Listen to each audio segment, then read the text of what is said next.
You fool! Warren is dead. Part 5, number 44.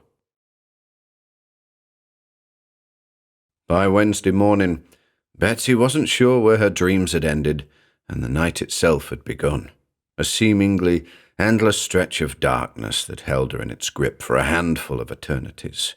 She woke feeling shattered, tired behind the eyes. Steve shouted up the stairs, same as always. "Come on, Bets, world's not going to paint itself." She dressed without thinking and went downstairs. "You sleep any better?" he asked. She nodded, afraid to lie, the bird's nest atop her head broader and taller than ever. "Have some toast, love." She picked up a lukewarm piece, smeared it with butter and marmalade. The little radio muttered on the counter, "Body, canal, Lowther." Give it a rest," Steve snapped, flicking it off. Too early for that nonsense. He dropped a kiss on her head, grabbed his coat and said, "School, straight home, no wandering. If anything weird happens, tell someone, yeah?" "Okay," she said, crunching the toast absently. The chill came after her the moment she stepped outside. She pulled her scarf tighter about her neck, then hollered in the direction of her friends, who were a little way further up the street. "You look rough," Alan announced. "Like, proper rough." "Cheers," Betsy said, catching up.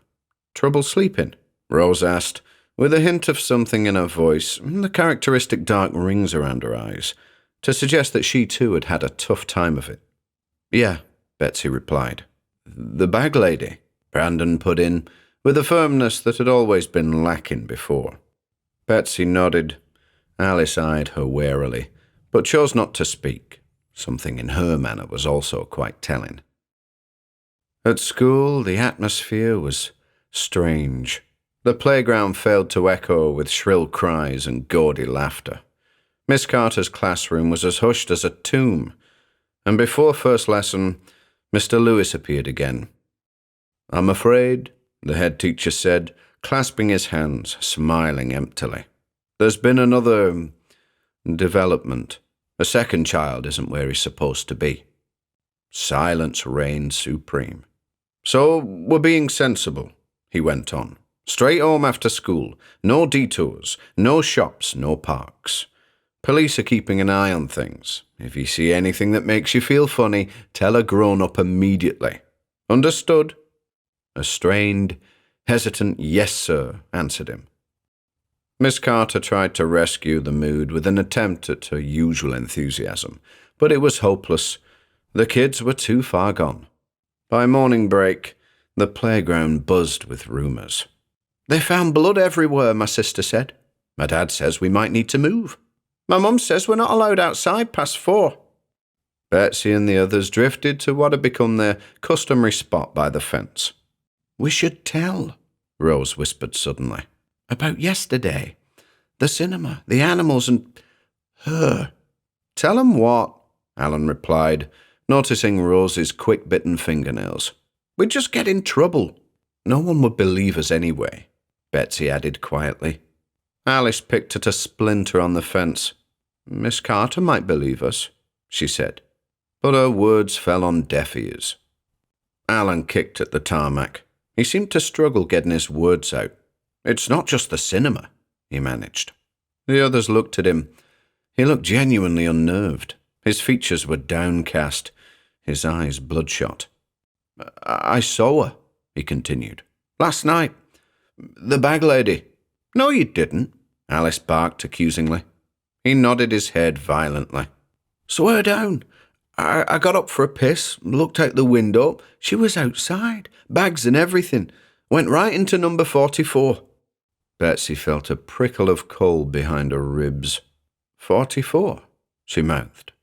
Alan nodded again, but seemed reluctant to say anything else. No one spoke for a moment. "If she lives on Buckingham," Brandon began. "If she lives on our street," Betsy interrupted, swallowing. "We should pay her a visit." "What?" Alice protested. "We're not breaking into a murderer's house." "Not breaking in," Alan said, siding with Betsy. "Just Having a look around. And then telling someone, Rose added, if we have to. Yeah, Alan agreed. Just ruling her out. Ruling a murderer out, Alice went on. Have you completely lost it? The bell rang, putting an end to the debate, but the idea stayed with them. It was in the fractions, under the cauliflower at lunchtime, at the top of the rope in PE, the entire afternoon. By 3 p.m., the decision had made itself. Yes, miss, they all said when Miss Carter asked if they were going straight home. Technically true for the 5 of them. They all lived on Buckingham Street. Steve wouldn't be home till 5. That bought Betsy some time.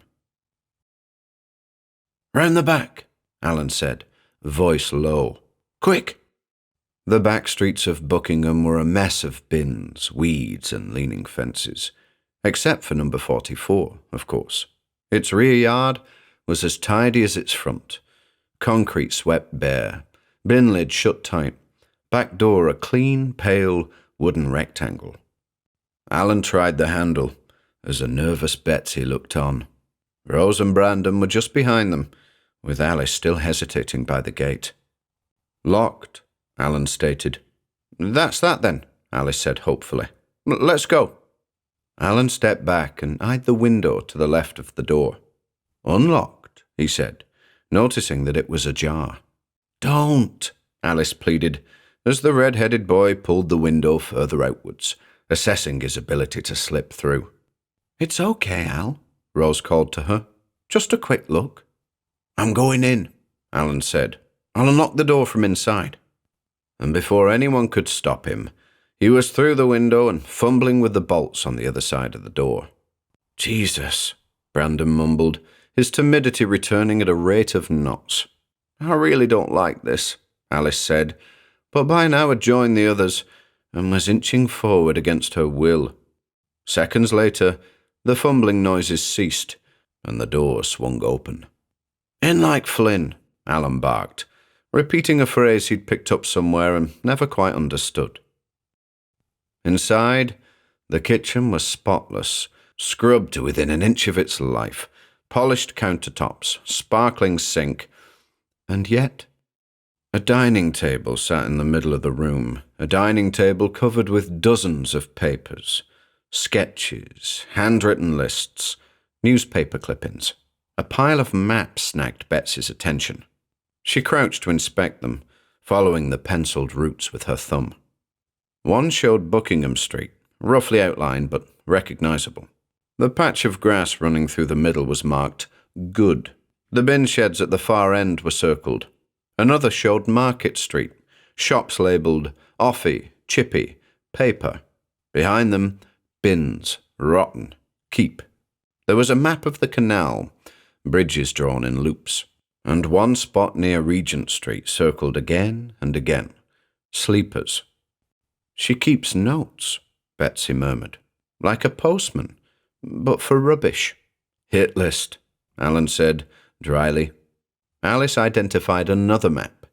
She opened it carefully. Meeting house, she read. A building, an arrow pointing downwards. The word cellar. Then heavy, open later. What does it mean? Brandon whispered.